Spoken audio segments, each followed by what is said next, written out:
Good morning. Welcome to the hearing on the Committee on Aging.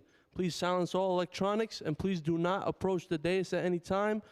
If you need any assistance or any concerns, please contact the Sergeant at Arms. If you'd like to submit a testimony online, you may do so at testimony@council.nyc.gov. That is testimony@nyc.gov. Please, Chair, you may begin.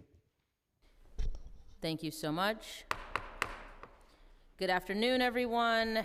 My name is Councilmember Crystal Hudson. I'm chair of the Committee on Aging. My pronouns are she, her, and I'd like to welcome you all to today's oversight hearing on interagency coordination on older adults. We will also hear introduction number 689, sponsored by myself, to codify the cabinet for older New Yorkers. Most of the population growth in New York State is being driven by older New Yorkers. Over the past decade, the population of New York City residents aged 65 and older increased by 36%. Today, New York City is home to about 1.8 million older New Yorkers, making up 16.2% of the city's population.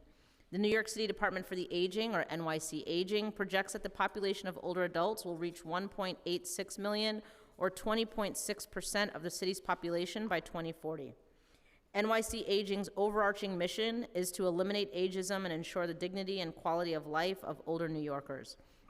And the agency is deeply committed to helping older adults age in their homes and creating a community care approach that reflects a model age-inclusive city. However, NYC Aging, which has the largest constituency among all city agencies, also has the smallest budget, less than 0.5% of the city's total budget. As a result, NYC Aging faces challenges in its responsibility to address public policy and service issues for older New Yorkers. While older New Yorkers have many of the same concerns and needs as any other New Yorkers, such as affordable housing and accessible health care, they may also require extra supports. This means the city must raise awareness among service and programming providers through an intersectional lens.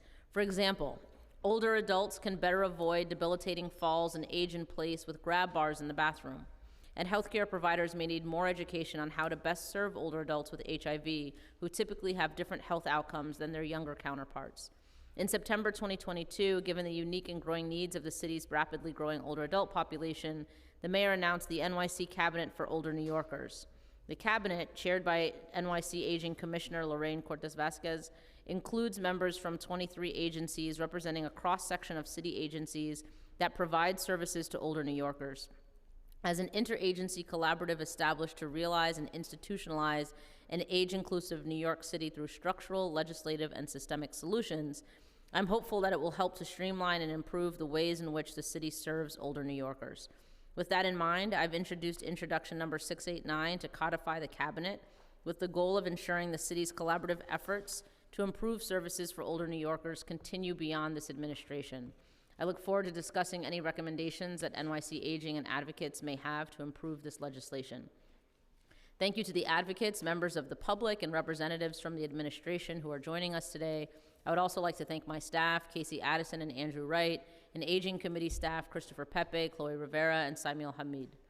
Before I close, here are a few short stories from service providers highlighting the ongoing difficulties and bureaucratic red tape they face when seeking repairs, renovations, and new equipment. Some of these stories implicate multiple agencies and reflect an attitude of deflection rather than a spirit of collaboration. As we discuss the ways in which the city can and should operate with a holistic vision for addressing older adult issues, these real-world stories should inform the city's approach. A provider in the Bronx with multiple centers shared, our biggest older adult center needs an electric stove. It is located in a NYCHA building which is constricted with strict requirements before bringing in a stove. Further, NYC Aging is requesting us to find savings in our budget to fund the stove instead of providing the funding from the allowance balance. The process of looking for savings in the base budget is not always effective and hence delays the process of getting a stove in time. With this center not equipped to cook, we're facing the issue of not being able to find a cost-effective way to deliver the meals to the other centers. A delivery person was subcontracted to provide food delivery services, but NYC Aging is complaining that the cost is too high. Finding a delivery person for cheaper has been unsuccessful so far. Further, registration documentation for the delivery trucks is not properly communicated clearly within NYC Aging departments when received, which delays budget approval and the invoicing process. We also need a computer lab for 2 of our centers. And a provider from Flushing, Queens has shared, hold on one second.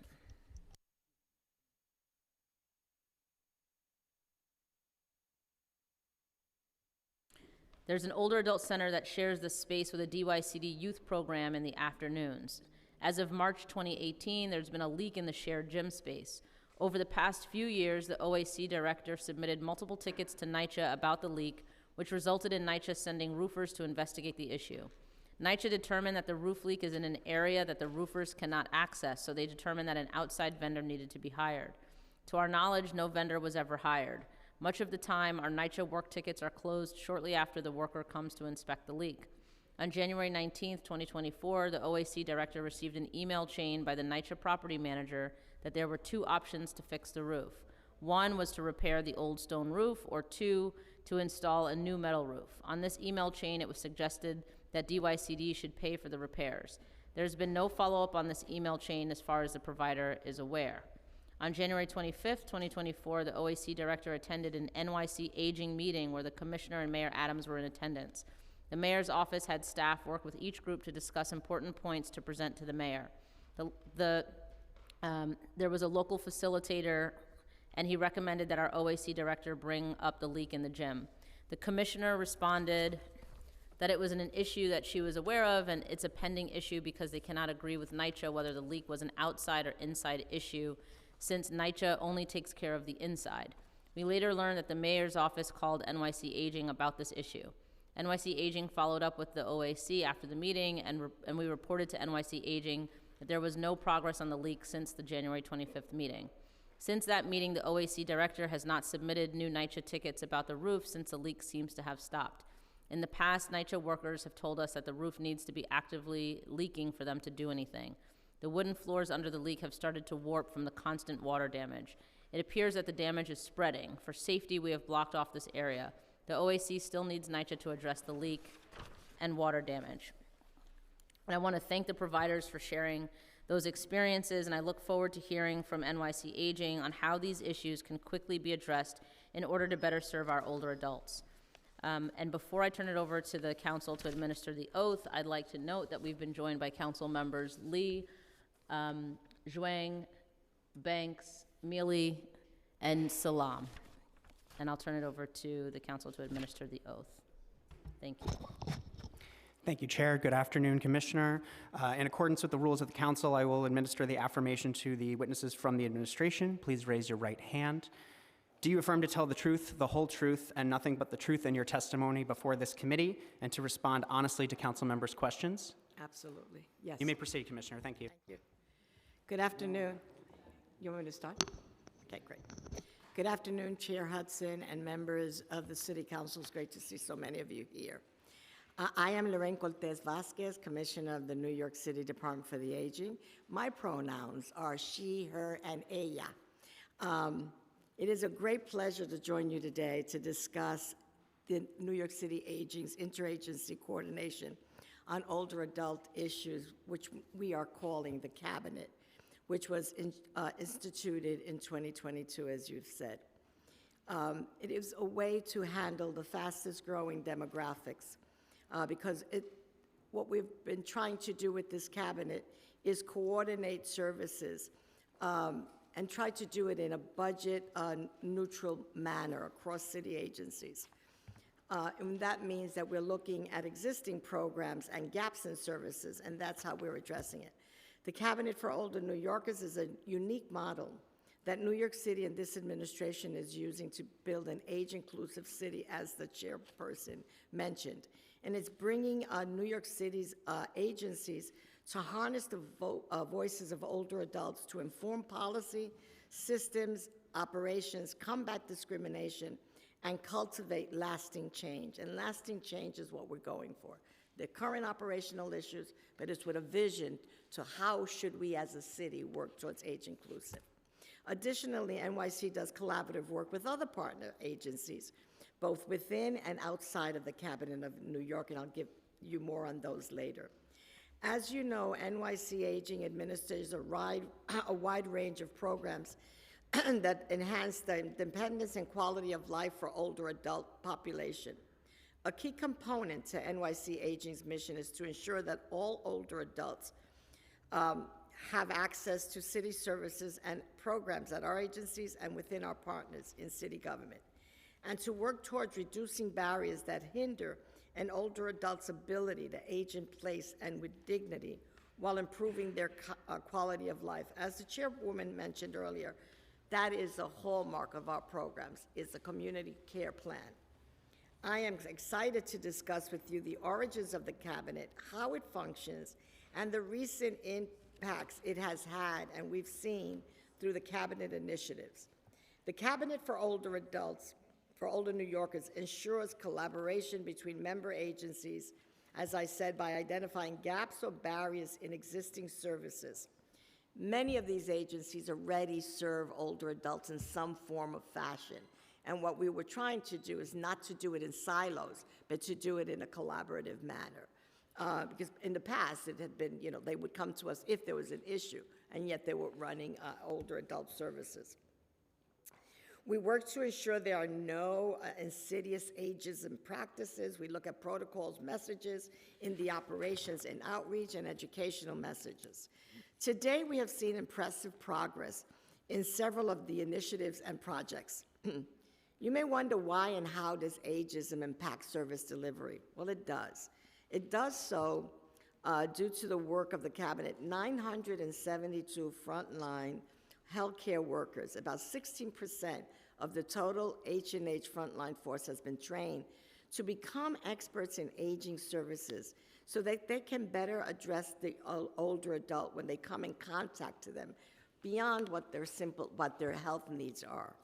Similarly, SCREE applications are now being processed as a result of the partnership with PEU, that is the Public Engagement Unit, where older adults are evaluated by ACS and are now being screened by it's Adult Protective Services, and are now being screened for rental assistance program. For 25 years, this program was in existence, and we have always had a shortage of SCREE applications. And now we're able to say, it was an aha moment, why don't we do SCREE applications for every Adult Protective Service applicant? Because we know, and I'm ad-libbing now, we know that SCREE, the earlier you enroll for SCREE, the greater economic impact it has for the older adults. Ageism is the last, and you've heard me say this over and over again, is the last critically pervasive social injustice that is pervasive and acceptable of all of the discriminations. And we must marshal all forms of government and every agency and every member of the council to stand up against ageism.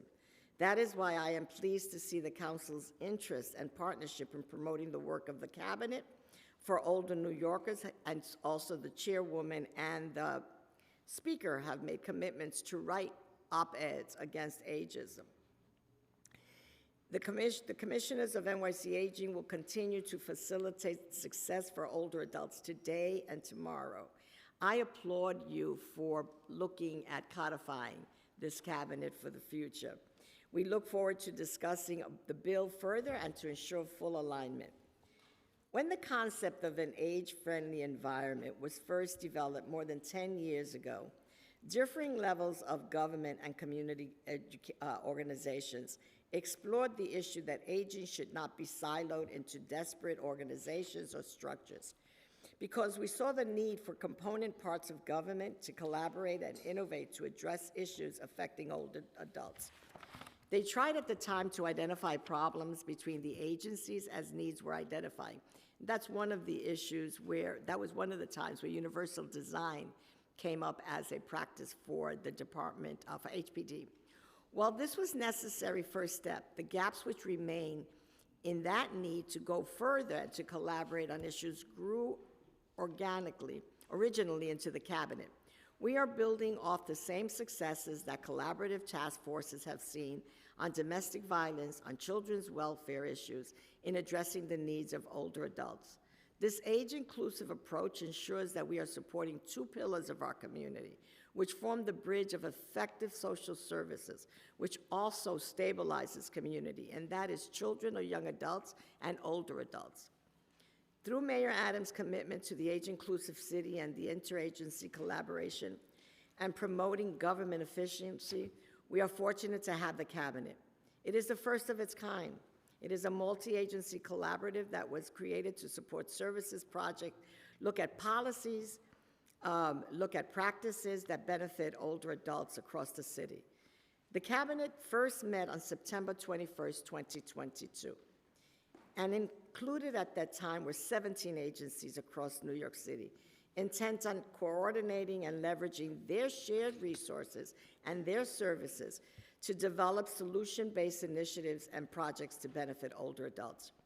During the inaugural meeting of the Cabinet, I was stunned to see that the principals, the commissioners present, all were the majority of them connected to what we were trying to do, because when we asked the question, how many are caregivers, more than 80%, I am a caregiver. As I know the chairwoman Hudson has also been a caregiver. It is a major role and a taxing role, but it immediately was a galvanizing force in the creation of this Cabinet. And in some ways, everyone was either taking care of a parent or having a parent take care of their child. That initial realization of how fundamental aging services is to New York City was the start of several moments and several aha moments, and we have seen throughout the last 18 months. As I have previously said to the committee and to the Cabinet members, the Cabinet is not a white paper endeavor. We don't mean to study demography or social societal impacts on the older adults or to do more research and then simply release a report. We are instead using collaborative and collective knowledge across member agency to address real problems that we know about and where we can make a difference and a tangible impact on the life of an older adult. That SCREE example is one of those aha moments. And just like that, we changed a 25-year practice. And just like the needs of older adults, Cabinet members are diverse and wide-ranging. They span across the entire administration and a range of government needs, services provided by New York City. Participating agencies were identified because of their overlapping focus areas relevant to older adults and to break down any of the silos between the agencies and to accelerate the process. We wanted to really eliminate any of the hindrances to older adult access to critical services. At present, that number has grown to 24, including the Department of Transportation, Department of Health and Mental Hygiene, Police Department, NYPD, Department of Parks and Recreation, Department of Veteran Services, and Housing and Preservation and Development, just to name a few. There are 4 working groups, essentially function as subcommittees. They're health, housing, intergenerational, and then outreach and engagement. And that is where ageism comes in place. We make sure that language is important. How you call me, what you say I am, you need to be accurate and not ageist in it. The working groups are populated by 45 agency staff liaison who attend regular liaison meetings hosted in person by New York City Aging in our small quarters. These liaisons work independently with their counterparts on initiatives developed in the working groups, all focused on those 4 areas I discussed before. On a quarterly basis, the working groups present the initiatives and the outcomes to the larger group. This is very outcome-based, and that's the focus. And the working groups then develop and set the ground rules for systemic change and long-term impact while responding to current gaps and needs. And while liaisons regularly attend meetings where they report out on the status of the initiatives, it is incumbent on the liaisons to meet independently and continue working on their pieces ahead of the quarterly meeting to the principals. I also submit a monthly report to each of the commissioners on the progress that's being made by their working group and the staff on their groups. In the past, these Cabinet initiatives have yielded tangible impacts for older adults by making meaningful changes through agency collaborations. One incredible example is the step we've been taking to ensure that agencies and member agencies are experts on aging services. And we can see that overlap where their services combine with the other needs of older adults. In the past years, something like, and I mentioned this before, the Adult Protective Services had never done before, that now has become routinized, and that is to just add SCREE or DREE as part of the application process. Notably, it is through this collaboration with the Mayor's Office of Public Engagement that also is a frontline staff on training program requirements and learn how to complete the application. So there's a dual role that we all have. It's the what's the gap, and then how do we fill that gap, and then what's the training that's needed. Think of how many older adults are now better served when they're encountering APS staff. And then now the city can ask them, how are they, if they're a SCREE tenant, and how can we assist them completing that application. Similarly, for the New York City Police Department, Deputy Commissioner Mark Stewart was part of the Cabinet's quarterly principals meeting since its inception. As the commissioners would organically discuss issues facing older adults, public safety came up repeatedly. Through previous commissions and working groups on domestic violence, NYPD established a domestic violence officer in each precinct who was trained to handle those specific services. When Deputy Stewart heard of such early ideas regarding making NYPD officers experts in aging issues, it was his presence that pulled that idea across the finish line and saw the creation of the new NYPD Older Adult Liaisons.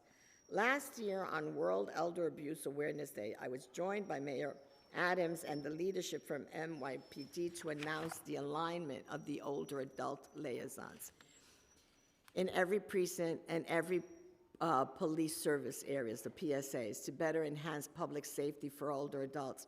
But it's also so that the officer sees the older adult not just as a victim, but what are some of the other needs that they may have.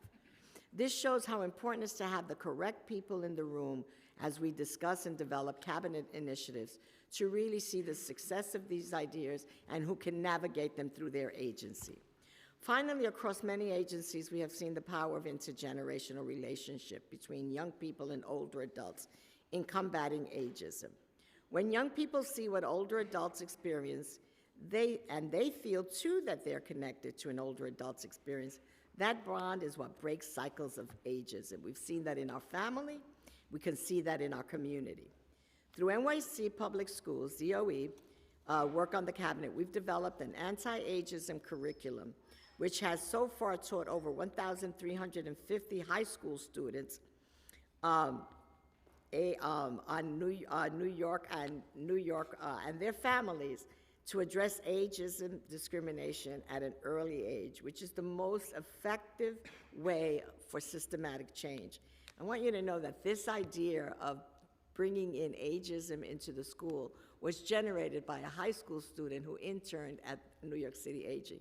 I wish we could take credit for it, but it was from the mouth of them saying, everything that we see about older people, either in Disney or elsewhere, is scary, and it's dumb, and it's negative. And so they gave us the idea to start, how do we do this differently? And as a result of that, we developed the guide, which is now used in New York City public school systems. The initiative helped students identify ageism, and then they learn what they can do as youth to stop how to stop perpetuating that. And how to stop themselves having aging stereotypes. And if you really ask yourself, we all have them. And we need to constantly be conscious of that. Our next step here, which is still underway, is to expand this program to more than city high schools and to begin teaching younger students in the middle and elementary schools to further bolster anti-ageism education. And as I always say to everyone, these are going to be our future employers, these are going to be our future employees, and we want them and our future members of society, we want them to have anti-ageism categories. We want them to embrace age inclusive. Start that young. This is a true systematization of the work of the cabinet. Through our collaborations, we were able to bridge a gap in educational understanding to combat a form of discrimination.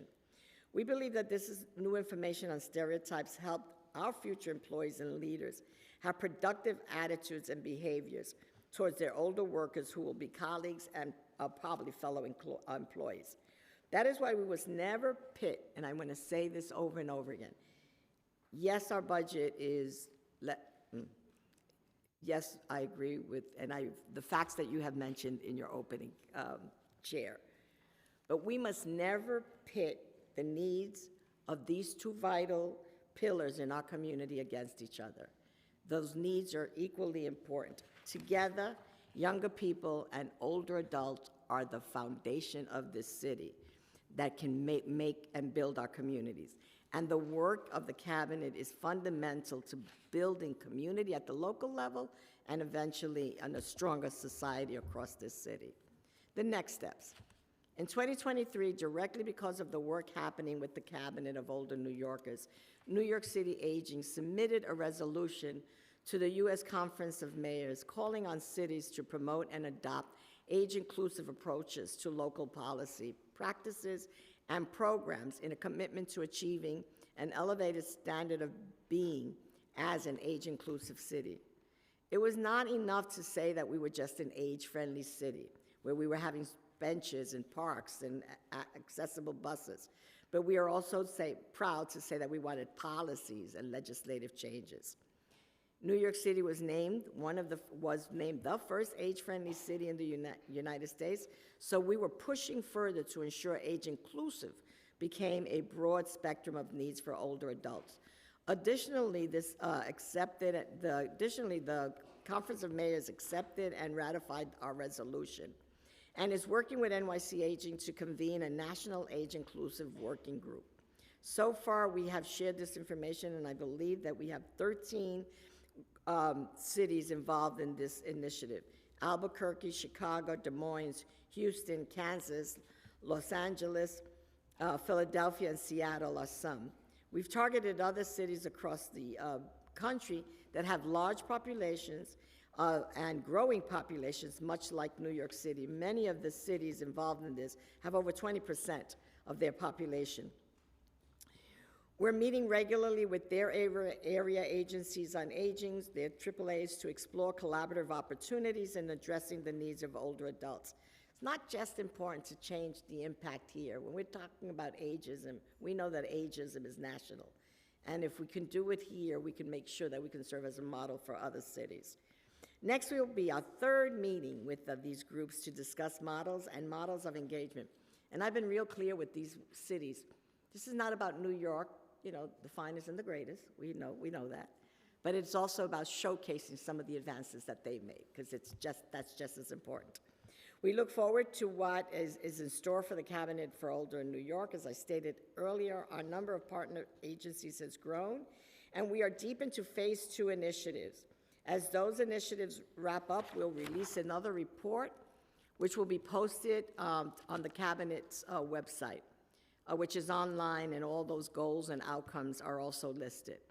Additionally, NYC Aging is working towards the upcoming release of an older adult needs assessment, a survey of older adults throughout New York City, beyond those who just participate in services. And this came to us from one of our cabinet members, Mitch Katz, Dr. Katz, from H&H. And he said, no, let's not just ask for needs, because people don't even know that some of their needs are being met because they're getting services now. We want to get a whole picture of what needs are being met and which ones are not. And so our needs assessment now includes all services, whether your needs are being met by current services. That was important to us. We've identified key community districts in all 5 boroughs, and we're reaching out to your offices to further develop opportunities to reach out to older adults. And we are reaching out to communities where we see the diversity and where we also see the growing number of older adults. Beyond the Cabinet for Older New Yorkers, we're continue to find opportunities to work with our partner agencies on a range of issues. Some opportunities do not reach cabinet-level initiatives, but typically have, and do not mean that they're any less important. Our work with DOT in the past, and we've worked on a older adult pedestrian service survey for years, and it's always been informative. And as a result of that earlier work, we were able to place no standing zones in front of older adult centers so that they can have easy access and egress. And we're in the path of doing that for all sites. We have a plan to do that for all sites. But Right Now has developed other initiatives, such as their recurring traveling surveys. They include older adult perspectives and outreach in considering what and hearing what they're from older adults directly. So they do these tours of the community so that they can, in real time, show the city's engineers, are the lights too long, are the lights too fast, are, the curb cuts there, and all of those things. Additionally, we work with our Department of Finance colleagues to create a series of events at older adult clubs in targeting neighborhoods to increase subscriptions to SCREE. This collaboration is reoccurring and has made an impact on getting more information to older adults about the benefits. In conclusion, I love this work. This cabinet has really made a difference. And it's made a difference in a lot of ways. It's made a difference because not only is it collegial, but it shows other agencies how we can work together and how we can get past the morass that we each built in some of these agencies and how we can just cut through that. These are proactive upstream solutions for downstream issues. Many of these have been occurring for a long time, and we're just going to go past them as fast as we can. While we continue this extensive work to ensure older adults can have access to programs as well as other city services, we recognize there's a lot to be done, but the most important thing is we want older New Yorkers to stay in New York and to live vibrant lives. Older New Yorkers this cabinet allows us to continue to break down barriers, to look at what legislation is needed, and to always think what should be the horizon as agencies that we should be doing. So I'm going to thank you, Chairwoman Hudson, and the committee members, and I look forward to some of your questions. I look forward to having all of you write articles about ageism. I will give you drafts, because this has to be a cacophony of sound throughout the city. And also, I love your input. So anyway, I look forward to answering your questions now. Thank you so much, Commissioner. I have a couple of questions I want to start with just from your testimony.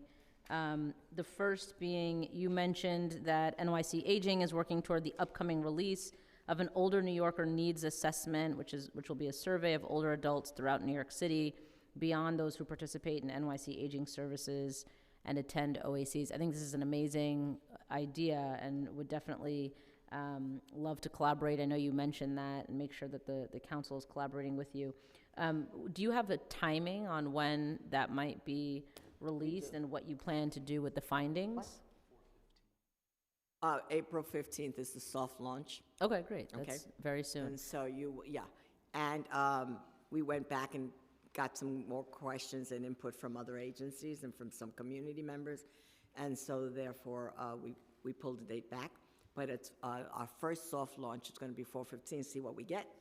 But any of you, if some of it is going to be in some of your districts, I know 3 of you have districts that we're targeting. So we'll make sure that we reach out to your offices. Okay? And what are you planning to do with the findings? What type of data are you going to be collecting? Well, a lot of it will be informed what the cabinet, how we should move forward with the cabinet and some of the work. It's going to identify some of those needs that we've not even been able to identify, or how much further we would go. I can't even, I'm looking forward to looking at what else is missing in a community care plan. How do we expand home care? I mean, those are the things that I'm hoping we can get out of it. Older adults will tell us what they really need. And also, how are the services benefiting them? If I have, is 20 hours of ISEP services in home care sufficient? Mm-hmm. And if not, why not? And how do we mirror that with what managed long-term care can give you? I'm looking forward to it informing us of what we need to do and where should we be going. And I know that we're never going to get there fast enough, but we will never get there if we don't start looking at where the gaps are. Absolutely. And what the vision should be. Yeah, no, like I said, I think it's a wonderful idea. This is the type of stuff that I think the agency should be doing, especially given the growing population of older adults over the next several years. The other thing is, to be honest, I didn't mean to cut you off, sorry. It's that one of the things that you and some of the members of this committee have always told us is, what's the input from the older adult themselves, Lorraine? Right. All right? And, We wanna and those, hear- like you said, beyond just those who are engaging or showing up to the older adult centers, but older adults in New York City All New York broadly. City, right. Because that's a question. We have 1.8 million. Department for the Aging serves maybe about 200,000, 250, depending. Right. There is another 1.6 million or 5 million that we're not. You know, it's not all income driven. So what are those differences? How can we serve them better? Absolutely. And maybe if we can send more people to NYC Aging, we'll get you more money. Just putting it out there.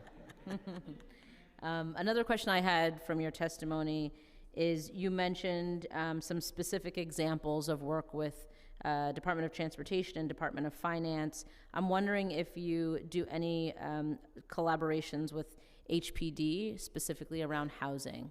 Yes, we do. One of the things that we've done with HPD is universal design. There are several initiatives that we're working with them on. Some of the vision is not only older adult housing, but also housing where older adults can live in community. Because not only, I mean, everyone doesn't want to just live in an older adult building. So we're looking at some of those designs. We're looking at the number of housing units. There's been a real commitment for more housing units for older adults, and it's in those kind of initiatives that we do. One thing we work with them is when a plan is coming up, as they're making a development, what are going to be the needs of older adults in those communities? And so those are the kind of things that we work on together. And that was informal before the cabinet. Thank you so much. Okay, I'm going to jump into some general questions, and then I'll take a break and hand it over to my colleagues for a few of their questions before I continue on. But can you please provide an update on the implementation of Local Law 20 of 2023? This local law entitles any person 60 years of age or older facing eviction or termination of tenancy in housing court to full legal representation at no cost.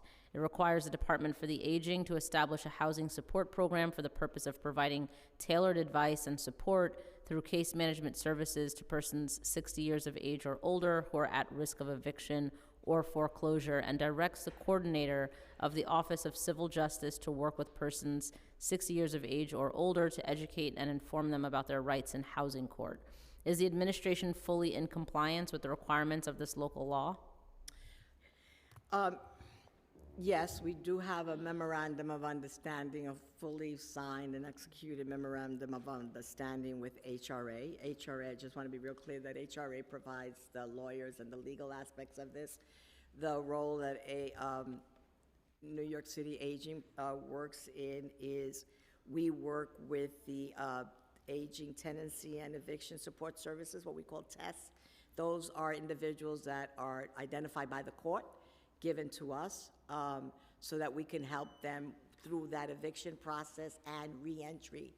That's not the correct word, but anyway, stemming the eviction process and staying in their home, and what are the needs that they have for that.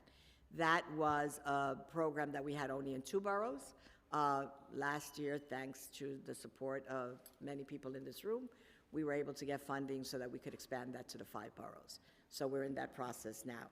So we do have an agreement with HRA, and then we also have the test unit that now is across 5 boroughs. Thank you. Can you please provide an update on the implementation of Local Law 170 of 2023, requiring New York City Aging to establish a commission for LGBTQIA+ older adults within the department? All members of this commission are required by local law to be appointed no later than May 4th, 2024, 1 month from today. Have all commission members been appointed?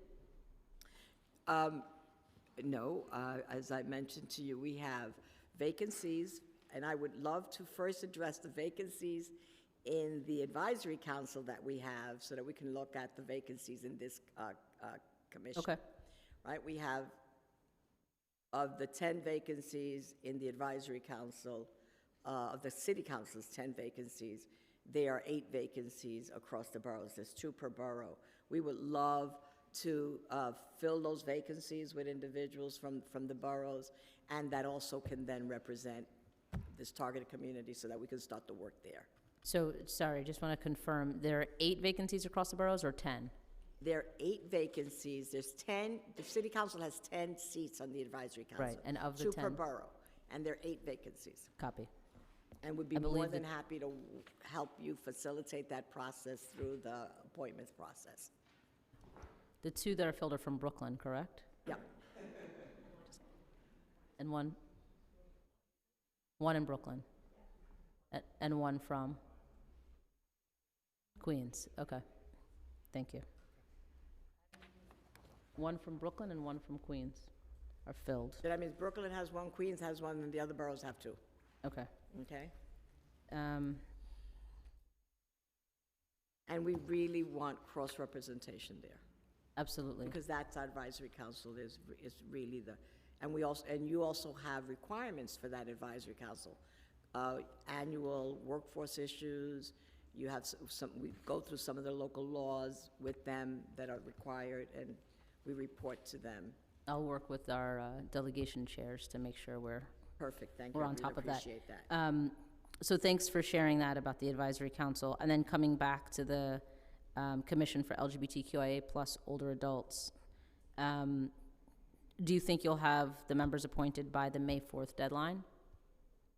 No, we won't, because we need recommendations from each of you as to whom Okay, you great. would That was want going to be on my next question, is how can we support implementation efforts? So you need Just recommendations. Please recommend candidates, and we will work with you at getting him through the appointment process.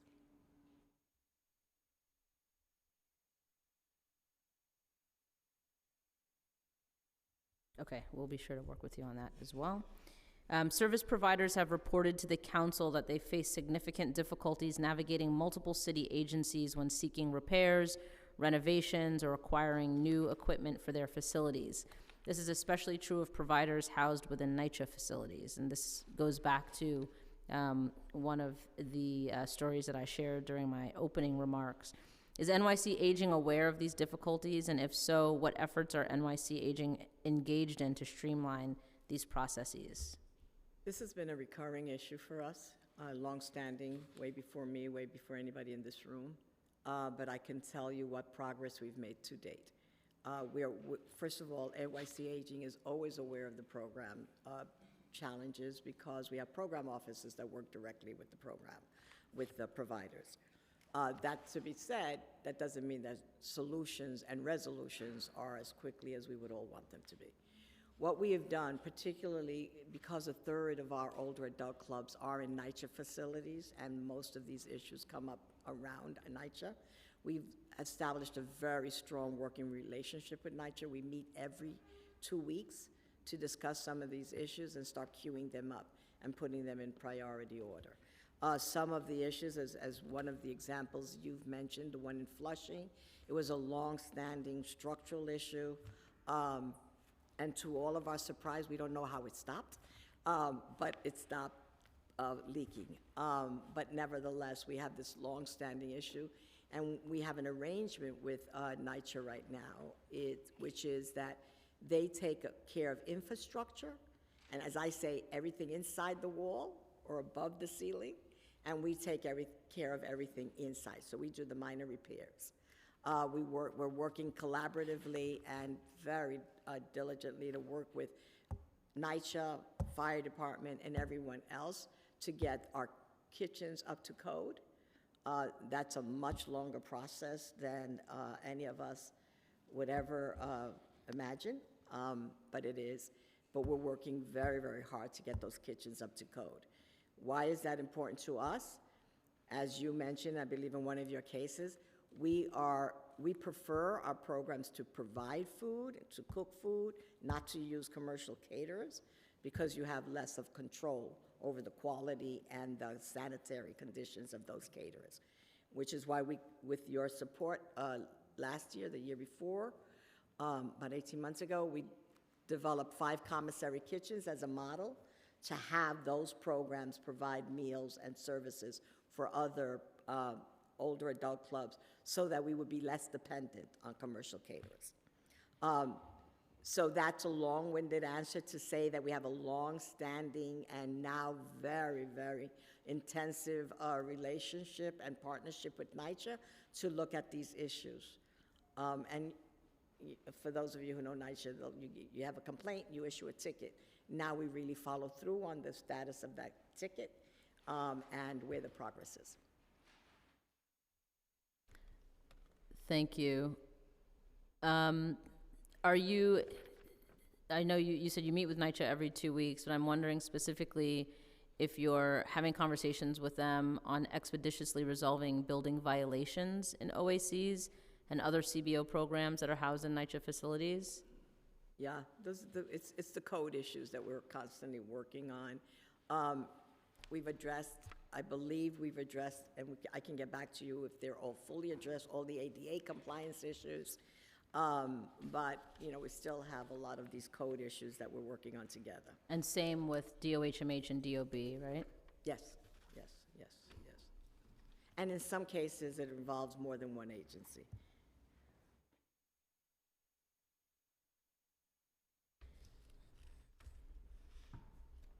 Local Law 73 of 2021 requires NYC Aging to report annually on the number of complaints related to OAC facilities located on NYCHA properties. Can you please provide the committee with this information for the past 3 years? I'm sorry, I was reading my notes and I didn't listen to you. No Sorry. problem. Oops.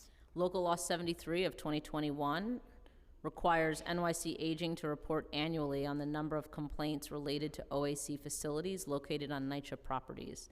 Can you please provide the committee with this information for the past 3 years and how many of these complaints were investigated and resolved, either as a number or as a percentage? We have a way of tracking those, and then we also bring we track them, and then we prioritize them for NYCHA. And then I'll get back to you on the number that we have had over the last few years. Okay, thank you.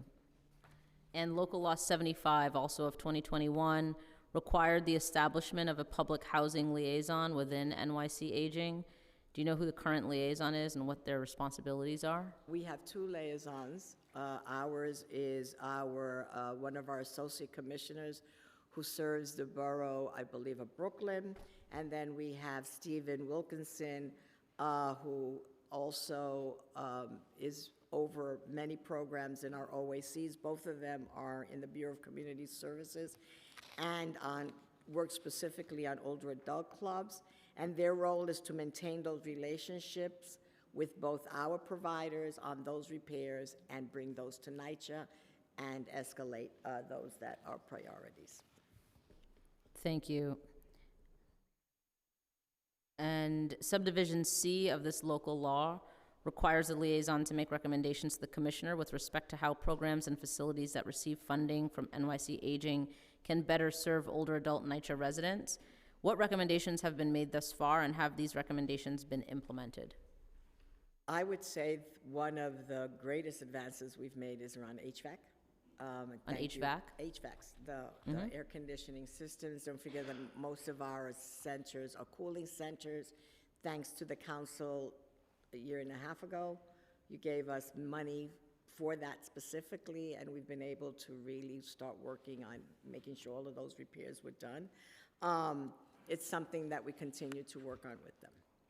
Thank you. And can you please describe the system in place to receive and process complaints regarding OAC facilities located on NYCHA property as required to be established by this local law? I don't think I understood the question. I'm sorry. All right, you addressed some of it earlier, so we'll skip that. Just since we're on the topic of some of the difficulties and challenges from service providers, I do want to turn it over to 2 colleagues at this time with questions. First, Councilmember Banks, followed by Councilmember Salam. Thank you, Chair, and to my colleagues, and thank you, Commissioner, for your testimony. Particularly as a former executive director for a nonprofit that did a lot of advocacy for the aging and provided services, I know the importance of transportation and the needs of transportation for our seniors. I wanted to know, and this actually came from a Queens provider who shared this information, or this particular situation pertained to transportation capital need. One of the pressing capital needs within our program involves acquiring additional vehicles to expand our transportation services for seniors and in and out our neighborhood. We offer transportation solutions that facilitate seniors' mobility across our community, providing access to medical appointments, recreational activities, social engagements. Currently, we operate a single multi-passenger van, which limits our capacity to meet the growing demand for transportation assistance. Acquiring a second vehicle would significantly enhance our ability to provide seniors with access to essential services and opportunities beyond the confines of our neighborhood. The estimated cost for procuring a second vehicle tailored to the seniors' needs range from $50,000 to $100,000, encompassing a customization for accessibility features. I wanted to know, are you aware of these situations or similar situations that are facing our service providers? Yes, we are. Our vehicles are in great disrepair. Last year, thanks to Chairwoman Hudson and this committee, we were able to acquire 44 vans to replace. And we did those for vans. It was either who were older than 10 years or something. We did it on an escalating scale. That goes to show you how old some of our vans are. Right. We had to do priority. We're in a need for that. My request is the same. I hope it's an initiative we can continue to do, because those are capital items, and if we get the money from you, we can put it directly into the agency. We help monitor, we get the scale, we monitor the procurement process, so that we are the ones dealing with the vendor to make sure that they give a scale and what we want and the price that we're looking for. But we're looking for that initiative to be replicated again if possible. Thank you. And Madam Chair, if I have another question pertaining to Local Law 20. This is separate from the transportation capital question. Pertaining to Local Law 20 and 25, we know with the conversions of RAD PAC nitrogen developments, and I think about citywide, you have about 21,000 units. I know there's a large amount of those units or tenants are seniors. I want to know what is being done to assist those seniors as far as knowing their rights, because we know that there will be a right sizing that is going to take place, and we know that that is a form of can be a form of displacement. So I want to know what is being done by the agency to make sure these tenants know their rights, the fact that they are entitled to a reasonable accommodation, and that they're being protected and they're not being aggressively taken advantage of by these management companies. Thank you for that, because we've been focusing on one part of that RAD conversion, and we will now look very differently at the impact on the older adult themselves and on the tenant, all right? We've been looking at RAD conversions with licensing, because we've looked at, because so many of our facilities are in NYCHA facilities and many of them are being changed into RADs. What we are coming to is a licensing agreement with this new RAD developer and the provider to make sure that their rights, again, are protected, and that we have the same understanding between capital improvements and infrastructure improvements versus repairs. And so that's what we've been focusing on. But I will look into the tenant part of this issue and get back to you on what we are doing, or because we may be doing something and I'm not aware of it, or how we're going to do it. Please do, because it's I will definitely do an that. important issue to me. Yeah. And I don't want our seniors to be displaced for the sake of profit. Thank you. Thank you, Thank council you. member. I Yeah, do we'll have, look at it as part of our tenant protection initiative, all right? I do have one follow-up question regarding RAD Pact. How have RAD Pact conversions affected NYC aging contracted providers who utilize spaces in previously NYCHA-owned property? We've heard from advocates that the new private companies managing these spaces have been more difficult to work with, that they're unclear on their responsibilities, and have made capital investment very difficult. And that is exactly why we're working on a licensing agreement, that each one of our providers in a RAD will have the same licensing agreement. And the expectation is that, again, walls from the wall in, the provider will be responsible for with the Department for the Aging, and infrastructure will be the RAD owner's responsibility, as we have with the NYCHA at this moment. Great, thank you. I'll turn it over to Councilmember Salam.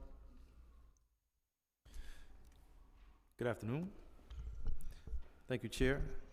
Thank you, my colleagues. And thank you, Commissioner. This is from a provider. They shared that we have a number of annual maintenance contracts for the facilities such as the HVAC system and the boilers, which are not covered by DFTA budgets. Right. We recently had to replace the glass front door to one of our centers, and we were only able to do so with city discretionary funds because our regular DFTA budget didn't have the funding to cover it. Many of our facility costs are covered by private funding. And so what I wanted to know was what can be done to secure more funding from the city for essential maintenance? In our last hearing, in our budget hearing, one of the things that we talked about was, as a result of that, you're absolutely right, Council Member.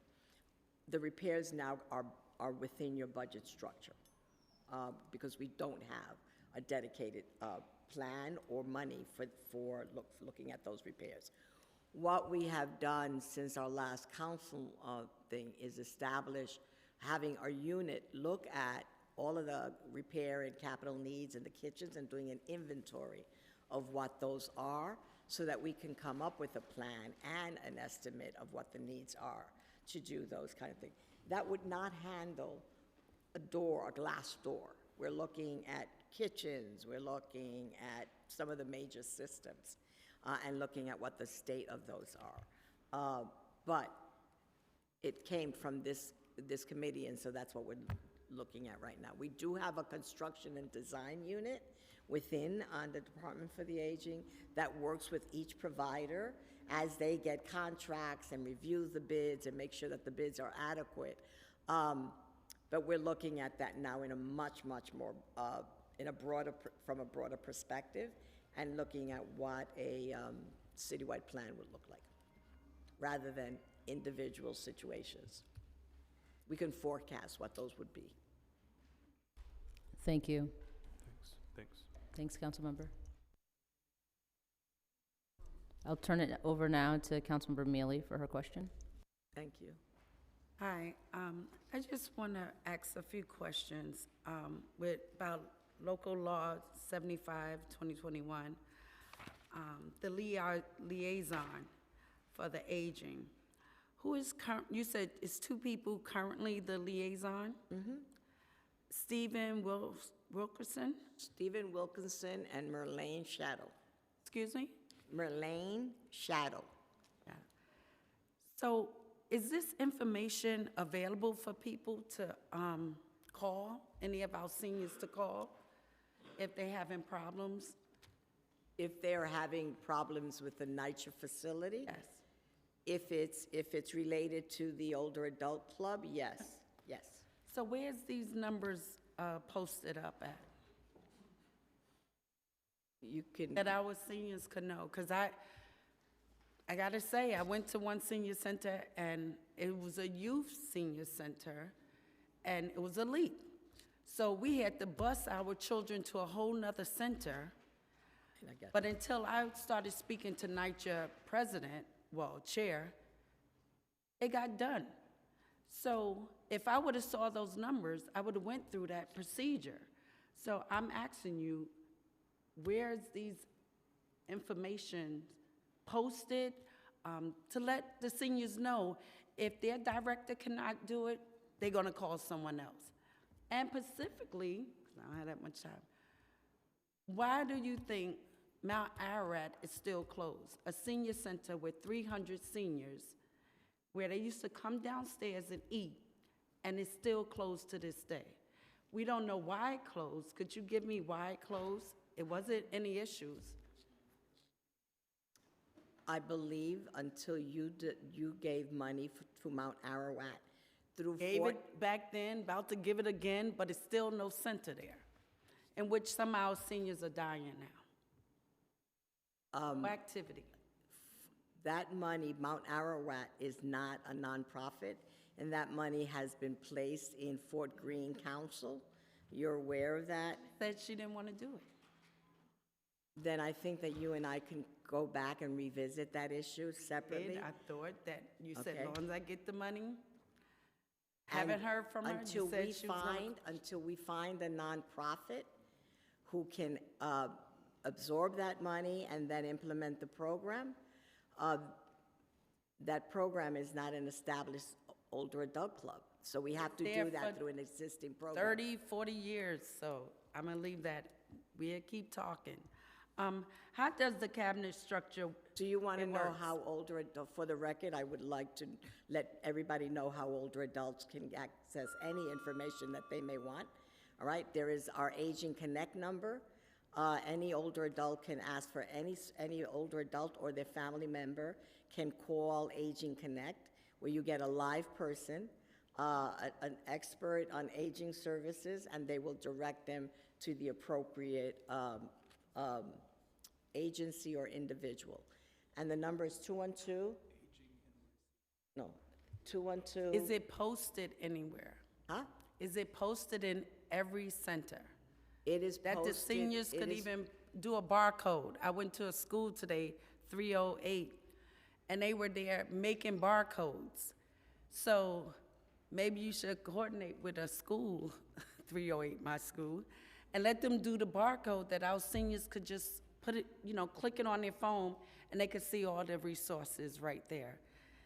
And do you mind, Chair, she took up some of my time. But we're, One more question, if you okay, have one.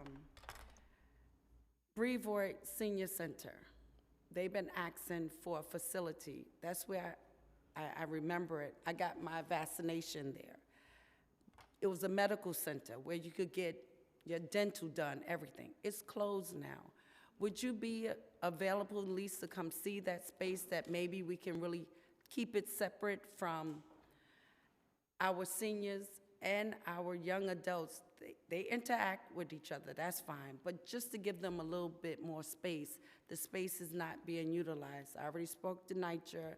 I would love to see how DIFTA can help also with maybe some of the I funding am also. always available to visit with any of you, but more importantly, to visit with any older adult facility, because we are always in need of potential facilities. So I'd be more than happy to visit any potential facility, especially if it's city-owned property, because that means no rent. And so we're always looking to explore those opportunities. Now, if it's co-housed with a DYCD site, if it's one of those capped zones, we want to encourage that they stay co-located, because we want to encourage Yeah, they in the same space. intergenerational programming. We do not, They that just is need more something that's- space. That more children could come in and more seniors could come in. They have the knitting, they have everything. So that They are requires- teaching the young people how to knit. So Thank you. it's good. So thank you, I'm looking forward. Thank you, Councilmember. Councilmember Zhuang? Thank you, Chair. You actually already asked my question. Did you guys work with HPD? You already answered yes. I just wonder, because my district has 90 adult center and also senior centers, 90. And I only have one senior housing in my district. Do you guys already work on that issue, or? And social adult daycare centers? No, we need more senior housing. Oh, So, is any way, as a city council member, how do we help? And in my district, definitely need more senior housing. we would be more than happy to work with you and the HPD liaisons. We look at the way we make recommendations is usually on population, but I'd be more than happy to get back to you on that specific area that you may be interested in. Okay, so who I should? Remember that that's long-term solution. Yes, yes, yes. That's not, you But know. we need to start now. We cannot wait anymore. Absolutely, Yeah, absolutely. thank you. That's only my concern. Thank Thank you. you. Thank you, I thought you Councilmember. were going to ask me about social adult daycare centers. Okay. Councilmember Lee? Hello, Commissioner. So this is also related to housing and HPD because I'm all the way in Eastern Queens where we are a transit desert and we have a very high population of older adults. And growing.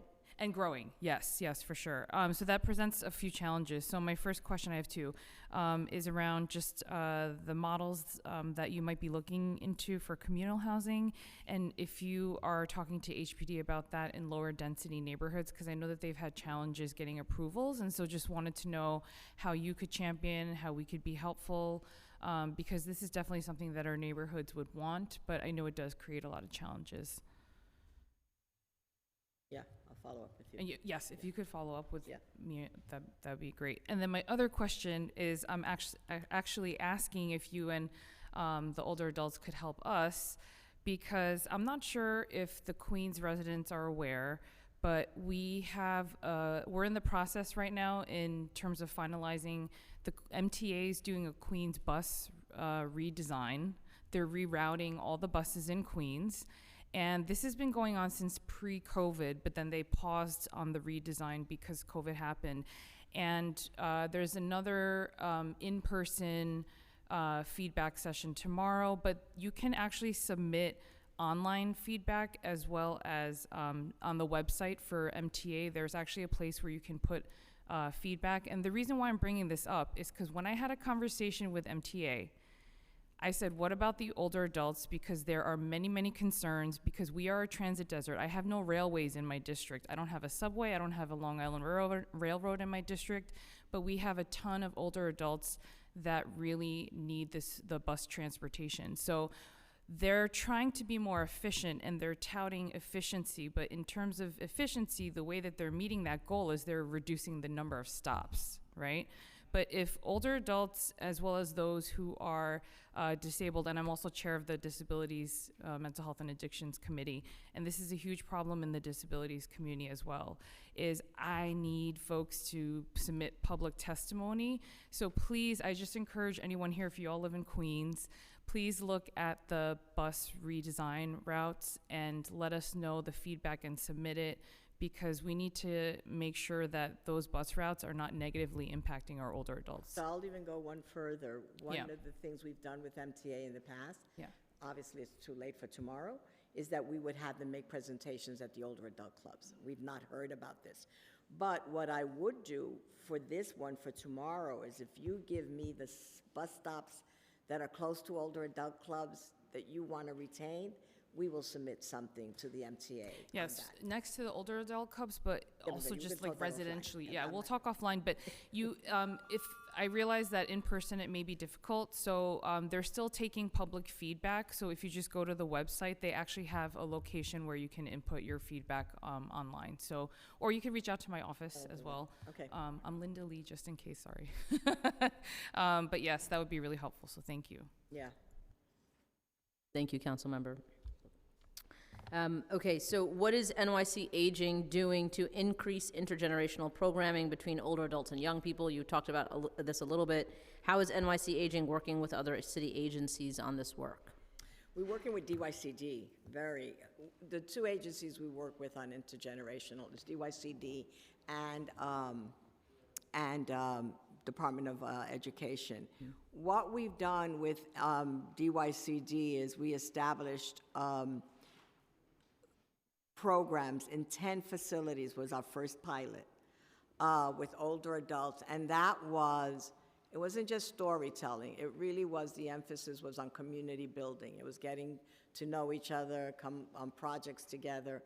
And we've had one whole group graduate, and we really do look at that as a successful model, because what we are seeing is that older adults can recognize young people who they met with in these community meetings, and that tension between them is lessened. It's all about community building. I keep saying, this is not just share my story and tomorrow I feel good about it and Thursday I forget about it. This is about making sure that they see themselves as key elements in that particular NYCHA facility, and we're picking NYCHA facilities. And I believe that project continues, right? Janine Ventura is the person who oversees the cabinet and oversees these Great. initiatives. And are there any challenges or opportunities, aspirations in this space? The aspiration is that older adults and young people get to see who they are, get to know who they are, and once you hear somebody's story, and it takes away, all of that distance and unfamiliarity, dissipates fear, and sees you as allies. That's the aspiration for that. Thank you. And how is NYC Aging supporting the provider network to do this, which many are already doing? Many of them are doing. One of the things that we did was we submitted a grant to the Robin Hood Foundation. We've gotten accepted for the first round. We'll see where we are, and it's basically to expand this kind of work. We also wanted to do some work with Robin Hood on looking at what are the intergenerational programs citywide, what are the models, so that then we, as a department, can start figuring out a way of replicating those models. We're still at the very young stage of that. Absolutely. And I just want to confirm, you mentioned DYCD and DOE as two agencies that you're working with on intergenerational programming. Are there any other agencies that you're working with on intergenerational programming, or just those two? No, those are the two that we Okay, great, thank you. Can you please clarify the differences in responsibilities and functions between the Senior Advisory Council and the Cabinet for Older New Yorkers? Oh, very different functions. The cabinet is city agencies, looking at services that they currently provide, and how we could accelerate those services, or also identify the gaps, look at the message and outreach efforts towards older adults. That's the work of the cabinet. The advisory council is it's a council of leaders in the aging field. I think 50% of them, somebody will correct me.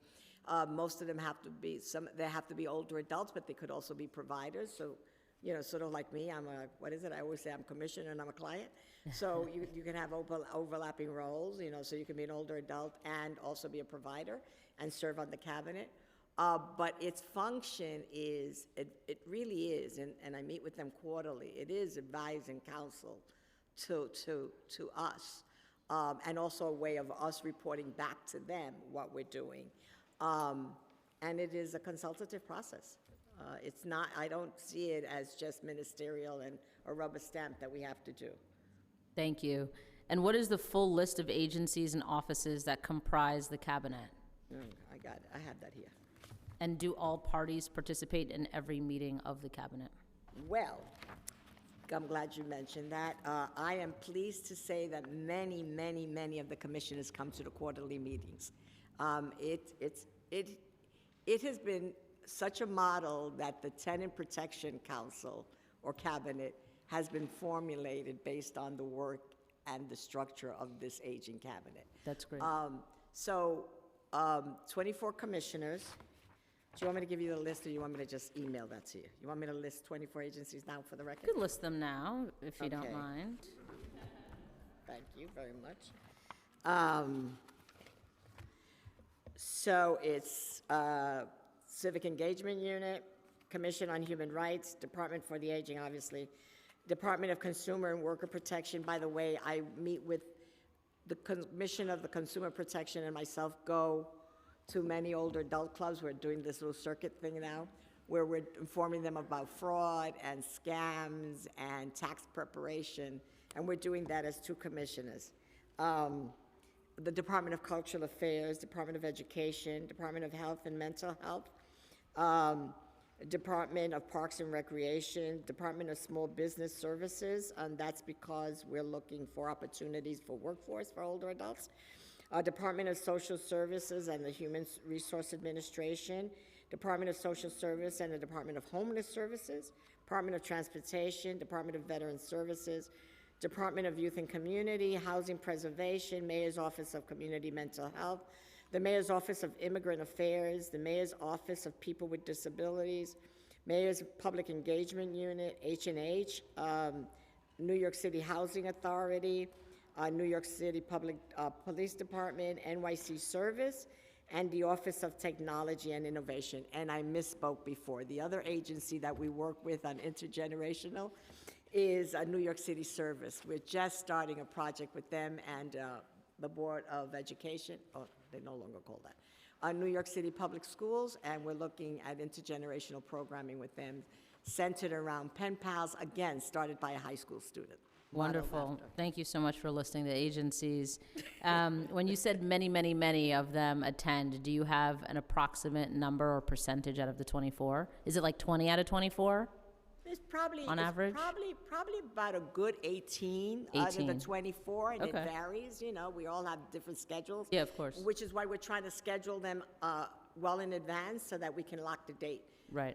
And I must say that our deputy mayor is very, very supportive. She attends every meeting, and our deputy mayor also encourages other deputy mayors to encourage the principals to attend, which is why it serves as a model. Yeah, that's great. Is there a reason why certain offices, like the Mayor's Office of Food Policy, were not included in the cabinet? Because that's not, if you're not in the cabinet, it doesn't mean that we don't have a strong working relationship with you. Right. We work with many agencies that we are not in. That are not in the cabinet. That are not in the cabinet.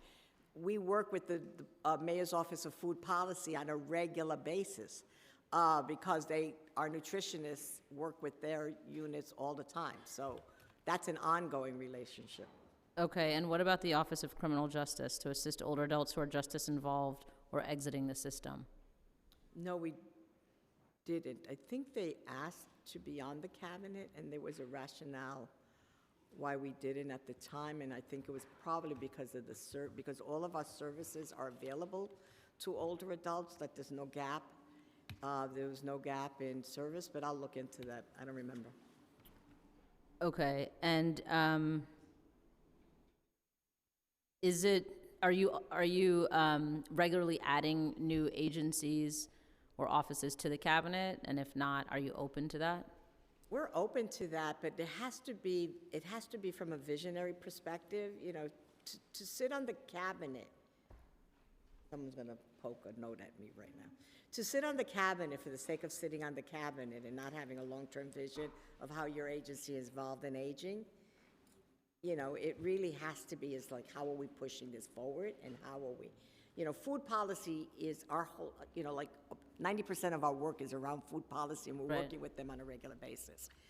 So them sitting on the cabinet doesn't improve or change our food policy, right? I mean, sorry, go ahead. No. So I'm thinking of course, I'm always open to that, but there has to be a purpose and a vision for that.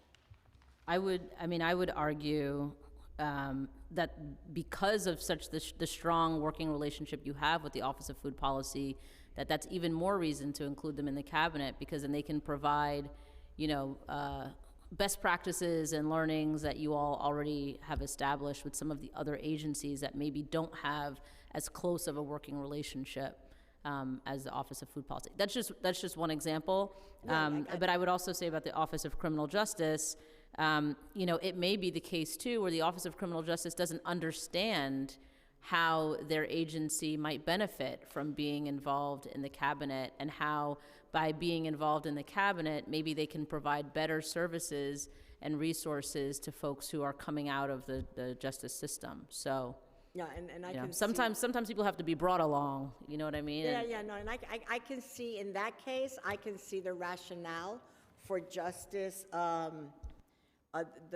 for the justice involved, and because we have a reentry task force, is one of the things that, why we said probably not, but nothing is, no is not forever.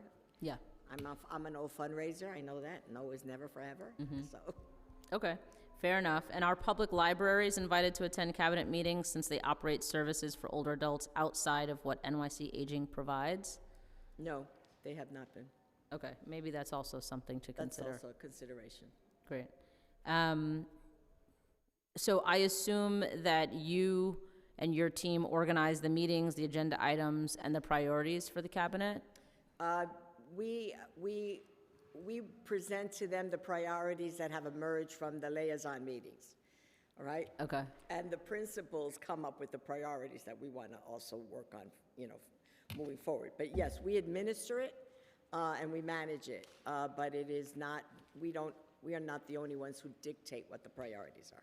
and how does the cabinet structure its work? Is there like, you mentioned earlier, reporting back, that you report back to them on so what you're there's- doing, but do they report back on what they might I'll be give you working the on? structure. So there's the 24 principals, then each one of them has a team of liaisons that work with each other on these programs. We meet quarterly, and then the liaisons meet sometimes, once a month, and sometimes they meet more frequently than that, Right. depending on the project. Okay, Okay? And all of those meetings are hosted by Janine and her team at New York City Aging. great. And has the cabinet identified short and long-term goals to address? Yeah. I assume that's part of the regular Yeah. agenda and program, okay. Do you have any of those goals that you might be able to share and how they were established? Well, the one goal is to make sure that all NYC public schools have an aging guide and curriculum. Another goal is to, in every NYCHA facility, create an intergenerational team. Because if we're looking at community building, that's future. The other one is looking at transportation and transportation deserts and pedestrian safety. The big one is around public safety, and working very closely. We have trained the police officers who are the liaisons, and to continue that work, and then to continue even other officers in precincts that may not be the community officer. They may have an expert, but then, training other officers. So that's a long-term vision. Can you just talk a little bit more about the training specifically with the NYPD? Is it training around ageism specifically, or is it, Two things. okay, So it's on ageism, but the other one is what are the services? So you might think, this person that has been victimized, in their conversation with the police officer, may reveal that they're food insecure, or that their food stamps they no longer have their food stamps.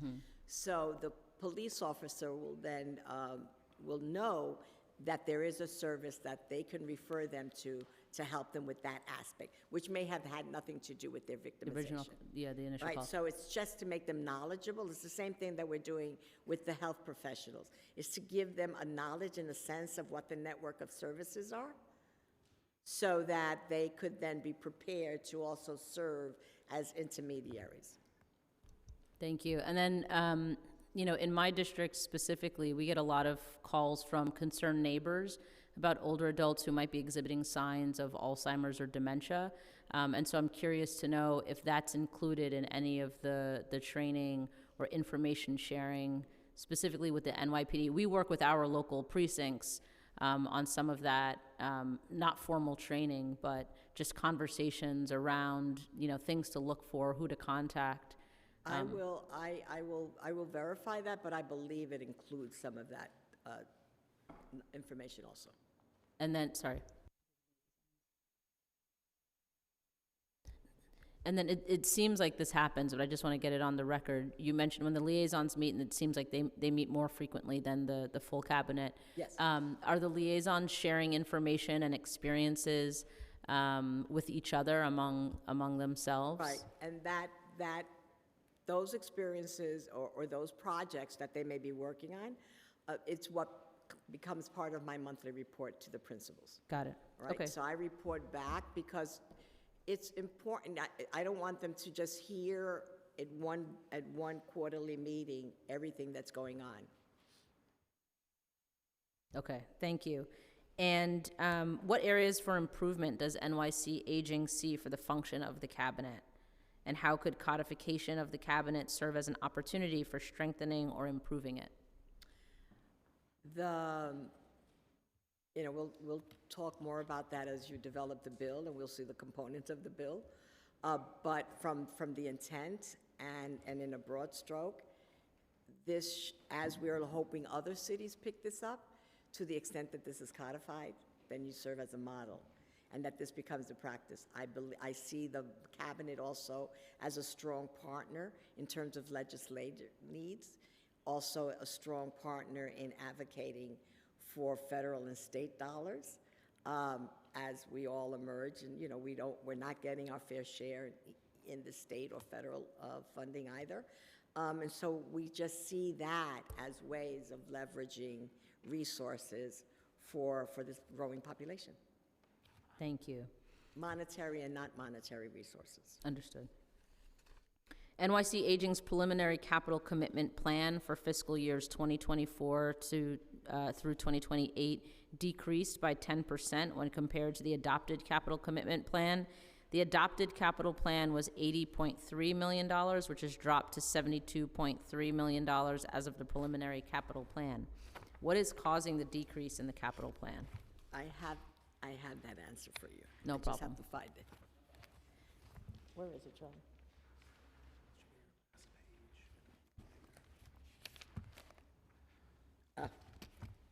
Because we went over the capital plan again. And then I'm going to share the Brooklyn example, right? Nope, all right. As you know, we have a capital plan, but we are also dependent on other agencies to implement our capital plan.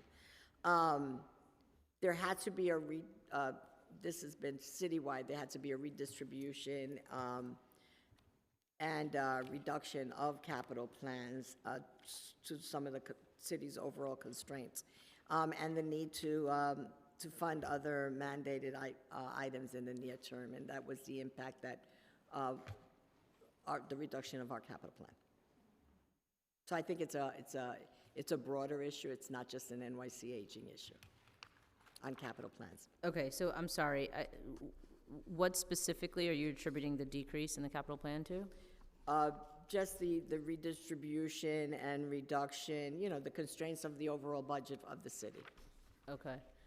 And what are some significant projects that were impacted by this capital commitment plan reduction? I'll follow up with you on exactly what some of those projects may have been. Okay, and Or for maybe. that, I would also love to know if any of the projects were in coordination with other agencies, and Yes. which ones, if so. Yeah. During the preliminary budget hearing, NYC Aging stated that many of its aging's capital projects are managed through other agencies. Which agencies, how much capital funding, and what kinds of projects? And how is NYC Aging coordinating with other agencies to carry out these capital projects? The majority of our capital projects are around New York City Housing Authority, and we've already discussed that at length. The other ones are projects that we may have that are handled by Design and Construction Authority. One is the Covello Center, and then the other one may be Department of Finance. Do you know how much capital funding for those projects? Do I have the amount? Yes. I can get you that. Okay. And can you get us And we this? could get it for you by agency, by project, if That that's would be what you're great. interested in. Yeah, I was just going to ask for details on the projects too. That would be great. Thank you. And then how is a decision made in determining which projects are managed by NYC Aging or other agencies? It's the type of the project. The Cavello project was structure, elevators, and that's a design and construction issue. If it's a NYCHA facility, then it's a NYCHA Okay, issue. thank you. In recent conversations with advocates, a common issue mentioned was the lack of reliable equipment found in older adults' kitchens. Many have also reported facilities within NYCHA buildings that aren't operable and haven't been for a while. How many are currently out of service, if you know? And how many NYC aging kitchens and clubs are there in NYCHA buildings? Of our Douglas. 308 older adult clubs, I believe the numbers, and I'll verify, but I believe that we have 108 are in NYCHA facilities, right? 108 in NYCHA, okay. Yeah, a third of them are in NYCHA facilities. And in terms of, Can you follow up maybe with a borough breakdown? yes, Thank you. yeah, And do you know how many are currently out of service?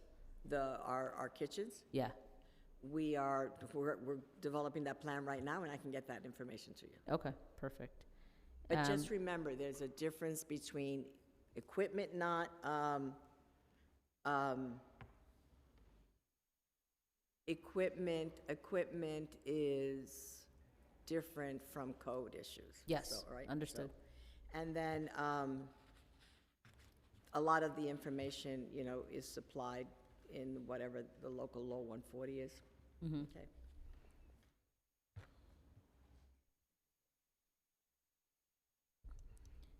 And then specific to Intro 689, is the administrative supportive of this introduction, and which would codify the cabinet for older New Yorkers? You addressed a little bit of it in your opening statement, but, Yeah, and, we're supportive of the intent, and our deputy mayor is very supportive of the cabinet, and so it's just a matter of what the bill looks like and what are the requirements, but do absolutely. you have any suggestions or thoughts on how to improve the bill as currently drafted? Absolutely, I would love to have that discussion with you. Okay, but not now? No. Okay, Well, because we have to think about what you're thinking about it, what I'm thinking about it. okay. And then what, beyond us, what do we want for the future? And so like that could happen, in a way that works. Okay, I look forward to So do having I. that conversation. Yeah. Just give me 1 second.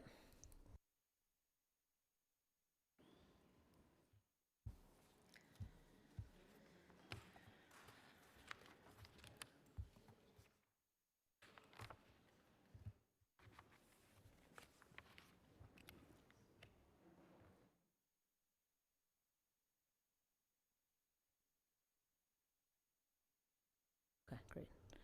Okay, thank you. That concludes my questions. We're going to move on to public testimony. I would encourage you to keep one person from your staff here. We only have about 10 We always do that. I leave, and we also have people looking watching it online, I know, yeah. And they report back on issues that we need to follow up with you on. Okay, All right? great. Thank you. Thank you so much, As always, Commissioner. thank you. Thank you.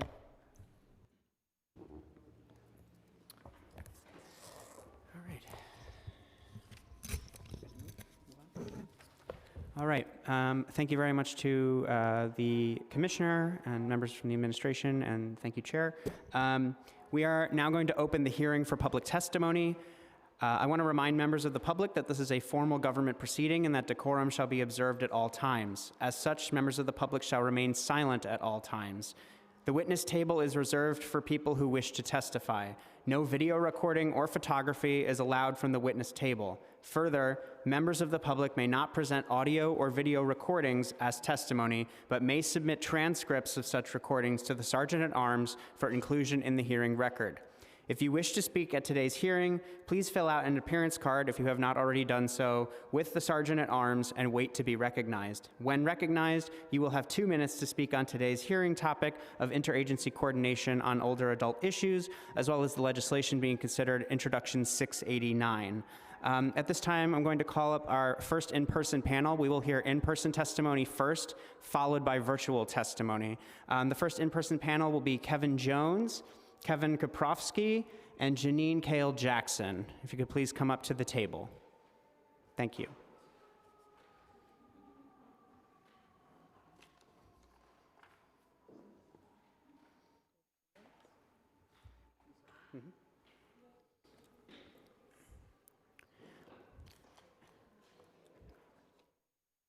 And when everyone's ready, we will start with Kevin, and then we will just go down the table.